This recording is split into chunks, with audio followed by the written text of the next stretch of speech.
ये तस्वीरें हैं एसएससी जीडी 2018 के अभ्यर्थियों की।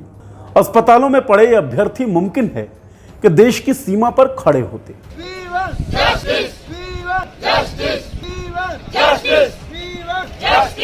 वी वांट जस्टिस का नारा लगाने वाले ये अभ्यर्थी मुमकिन है जय हिंद का नारा लगा रहे होते।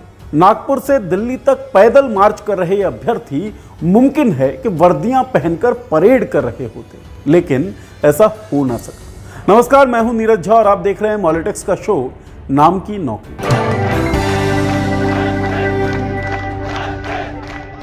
एसएससी जीडी 2018 के इन अभ्यर्थियों के दुख को वरुण गांधी और प्रियंका गांधी ने अपने सोशल मीडिया प्लेटफॉर्म पर जगह दी है। इसका कारण है इन अभ्यर्थियों का लंबा संघर्ष जो पिछले 2.5 सालों से लगातार चल रहा है। संघर्ष के इस प्रोसेस में, इस प्रक्रिया में फिलहाल ये अभ्यर्थी नागपुर से लेकर दिल्ली तक पैदल प्रदर्शन कर रहे हैं।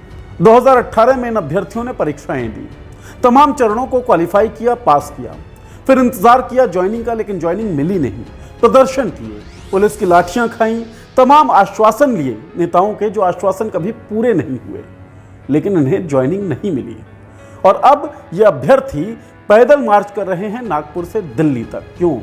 क्योंकि हमारे देश में युवा और रोजगार का मुद्दा केवल तभी भाता है राजनीतिक लोगों को जब चुनाव सर पर हो। उस वक्त बड़ी बड़ी बातें की जाती हैं, जैसे हम चाहते हैं छोटे छोटे कारखानों का जाल बिछे, छोटे छोटे कारखाने लगे, हर गांव गली मोहल्ले में रोजगारी का अवसर पैदा हो। 2.5 लाख, सवा दो से 2.5 लाख लोगों को और अधिक मौका मिले और 1.5 लाख की भर्ती का काम ऑलरेडी चल रहा है, तो एक प्रकार से 4 लाख नई नौकरियां रेलवे अकेले देने जा रहा है। यहां के नौजवानों को नौकरी और रोजगार के लिए बुंदेलखंड के बाहर नहीं जाना पड़ेगा, बल्कि दुनिया आज रोजगार पाने के लिए आपके पास आएगी और बुंदेलखंड रोजगार देने वाला बनेगा। लेकिन इन वायदों में से किसी भी वायदे को पूरा किया नहीं जाता, तमाम आश्वासन तोड़ दिए जाते हैं। एसएससी जीडी के युवाओं की कहानी भी इससे अलग है नहीं। जैसा कि हमने पहले बताया कि लगभग 4 साल पहले परीक्षाएं आयोजित की गई, उसके बाद तमाम चरण हुए, अभ्यर्थियों ने तमाम चरणों को पास किया। 60,210 पदों पर रिक्तियां निकली थी, लेकिन अभ्यर्थियों के प्रदर्शन के बाद पहले लॉट की जो ज्वाइनिंग हुई उसमें कुछ 55,000 लोगों को ज्वाइनिंग मिली। मतलब जो नोटिफाई किए हुए पोस्ट थे उसमें से भी 5,000 कम लोगों को ज्वाइनिंग मिली। इस दौरान पता चला कि सशस्त्र सीमा बल में 1,11,000 से अधिक पद खाली है। परीक्षा का नोटिफिकेशन आने, परीक्षा आयोजित होने, उसके बाद तमाम चरणों के निबटने और इन प्रदर्शनों के चलने के दौरान तक 4 सालों का समय बीत चुका है।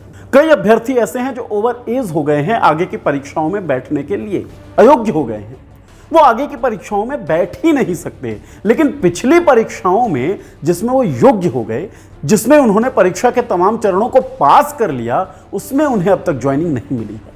वो लगातार प्रदर्शन कर रहे हैं, लगातार विरोध जता रहे हैं।